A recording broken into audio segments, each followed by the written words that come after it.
இன்னைக்கு ஆசை சீரியலோட ப்ரிடிக்ஷன்ஸ் பார்க்கலாம். முத்து வீட்டில் சாப்பிட்டுட்டு இருக்கும்போது மீனா கேட்குறாங்க, அந்த ஃபோட்டோவில் இருந்தவங்க யாருன்னு தெரிஞ்சிச்சாங்க, விசாரிச்சிங்களா? இல்லை மீனா, விசாரிப்போன்னு சொல்லிக்கிட்டு முத்து சாப்பிட்டுட்டு எந்திரிக்கிறாரு. கஸ்டமர் கூப்பிடுறாங்க, நான் கிளம்புறேன்னு அவசர அவசரமா முத்து கிளம்பிடுறாரு. முத்துவோட டாக்ஸிக்கு கஸ்டமர் வந்து ஏறுறாங்க. பார்த்தா ரோஹிணி கிட்ட பேசின அந்த லேடியே வந்து உட்கார்றாங்க. முத்து எங்கம்மா போகணும் அப்படின்னு திரும்பி பேசும்போது, உங்களை எங்கேயோ பார்த்தனே, நேத்து கல்யாணத்துக்கு வந்திருந்தீங்கல்ல, முருகனுக்கு வித்யாவுக்கும் நடந்த கல்யாணத்துல உங்களை பார்த்தனே, போட்டோல கூட இருக்கீங்க. ஆமா, நீங்க யாரு? ரோஹிணி கிட்ட பேசிக்கிட்டு இருந்தீங்க அப்படின்னு முத்து கேக்குறாரு. அவங்களும் சொல்றாங்க, ஆமா, என்ன ரோஹிணி தெரிஞ்ச பிள்ளையாச்சேன்னு சொல்லி பேசலான்னு போனா வெடு வெடு வெடுன்னு அப்படி திட்டுறா. என்னங்க, உங்களை திட்டினாங்களா? எதுக்குங்க?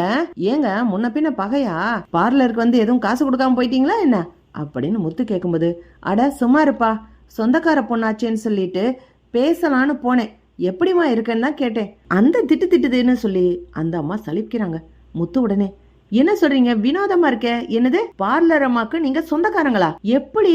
அவங்களுக்கு தான் சொந்தக்காரங்க யாருமே இல்ல, மலேசியா அப்படி இப்படின்னு போய் சொல்லிக்கிட்டு இருந்தாங்களே, நீங்க எந்த வகையில நீங்க சொந்தக்காரங்க? அட என்னப்பா, கல்யாணியோட புருஷனுக்கு நாங்க சொந்தக்காரங்க. கல்யாணிக்கு நான் ஒரு முறையில அண்ணி. என்னது கல்யாணியா? யாருங்க அது கல்யாணி? அதான் நீங்க இப்ப சொல்றீங்களே ரோஹிணின்னு, அவ கல்யாணத்தை தான் மாத்தினான்னு தெரிஞ்சா இப்ப பார்த்தா பேரையும் மாத்தி இருக்கிறா. அவளுக்கு ஒரு பையன் வேற இருந்தான் அப்படின்னு இந்த அம்மா சொல்றாங்க.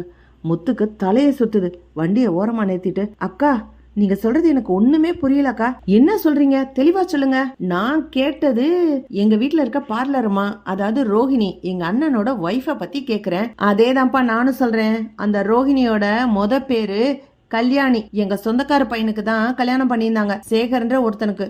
இவளை கல்யாணம் பண்ண நேரம் அவன் செத்து போயிட்டான். இப்ப இவளுக்கு 2வது கல்யாணம் ஆயிடுச்சுன்னு சொல்லி அவங்க அம்மா சொன்னாங்க. சரி எப்படி இருக்கமான்னு விசாரிக்கலான்னு போனா அந்த திட்டுறாப்பா அப்படின்னு அந்த அம்மா சொல்றாங்க. முத்துக்கு மறுபடியும் ஆச்சரியமாயிடுது. என்னக்கா சொல்றீங்க, பார்லர் அம்மாக்கு ஏற்கனவே கல்யாணம் ஆயிடுச்சா? அது பேரு கல்யாணியா அப்படின்னு முத்து கேக்குறாங்க. இந்த கல்யாணிங்கிற பேரை எங்க கேள்விப்பட்டிருக்கனே.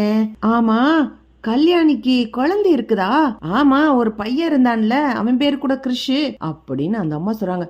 அட்ரஸ் சக்க அக்கா, வாங்க அக்கா வாங்க, உங்களை தாக்கா ரொம்ப நாளா தேடிக்கிட்டு இருந்தேன். இந்த கிறிஷோட விஷயம் மட்டும் தலைய சுத்தி சுத்தி வருதே தவிர விடையே கிடைக்க மாட்டேங்குதுக்கா. இன்னைக்குதாக்கா நீங்க விடைய சொல்லியிருக்கீங்க. அக்கா எனக்கு ஒரே ஒரு உதவி பண்ணுங்கக்கா, எங்க வீட்டுக்கு வந்து இந்த விஷயத்தெல்லாம் புட்டு புட்டு வைக்கணும்க்கா அப்படின்னு முத்து சொல்லி அந்த அம்மாவை வீட்டுக்கு கூட்டிகிட்டு வர்றாங்க. எப்பா, என்னைய பார்த்ததுக்கு அந்த திட்டினான், நானே வீட்டுக்கு வந்தா அவ என்ன கொன்னாலும் கொன்னு விடுவா. இல்லக்கா இல்ல, கண்டிப்பா நீங்க வரணும்.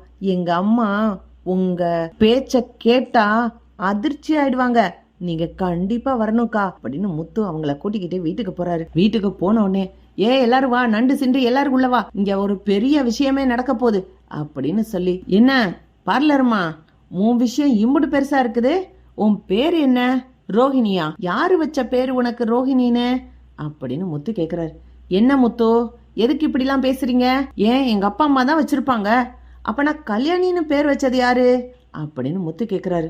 ரோஹிணிக்கு பதட்டமாகுது, எதையும் கண்டுபிடிச்சிட்டானா அப்படின்னு. அக்கா உள்ள வாங்கக்கா அப்படின்னு முத்து கூப்பிட்ட உடனே அந்த மஞ்ச புடவை கட்டின அக்கா உள்ள வர்றாங்க. ரோஹிணி அவங்கள பார்த்த உடனே பதற ஆரம்பிக்கிறாங்க. முத்து, ஏதாவது விஷயம் செஞ்சுட்டு இருக்காதீங்க, நீங்க இருக்கீங்க வந்தீங்க, கிளம்புங்க முத அப்படின்னு அவங்கள திட்டும் போது, ஐயா என்ன பார்லர்மா நீ சும்மாரு, அந்த அக்காவை கூட்டிகிட்டு வந்தது நானு, இப்படித்தானே அன்னைக்கு ஒரு நாள் மலேசியா மாமாவை கூட்டிக்கிட்டு வந்தேன் அப்படின்னு முத்து சொன்ன உடனேயே அண்ணாமலை விஜயம் கேக்குறாங்க. என்ன இது, மலேசியா மாமாக்கு சொந்தக்காரங்களா? இல்ல இல்ல, நம்ம பார்லர் அம்மாக்கு சொந்தக்காரங்க, அதாவது நம்ம கல்யாணிக்கு சொந்தக்காரங்க. பார்லர் அம்மாவோட உண்மையான பேரு கல்யாணியா. இன்னும் எத்தனை மர்மங்களை மறைச்சு வச்சிருக்குது இந்த பார்லர் அம்மா, இதுல பெரிய ரகசியமா ஒளிஞ்சிருக்கு. அக்கா எல்லாத்தையும் சொல்லுங்க அப்படின்னு சொன்ன உடனேயே வந்தவங்க எல்லாத்தையும் சொல்லிடுறாங்க. விஜயாவுக்கு அதிர்ந்து போயிடுது. என்னது, ஏற்கனவே பிள்ளை பத்தவளா? கல்யாணம் ஆயிடுச்சா? அம்மாவும் இருக்காங்களா? இதெல்லாம் மறைச்சா கல்யாணம் பண்ணுனா? டே மனோஜ், நம்ம மொத்தமா ஏமாந்து போயிருக்கோண்டா. ஏய் ரோஹிணி, நான் எதை வேணாலும் பண்ணிப்பேன்டி, ஆனா இம்புடு பெரிய போய் சொல்லியிருப்பேன்னு நான் நினைக்க கூடல.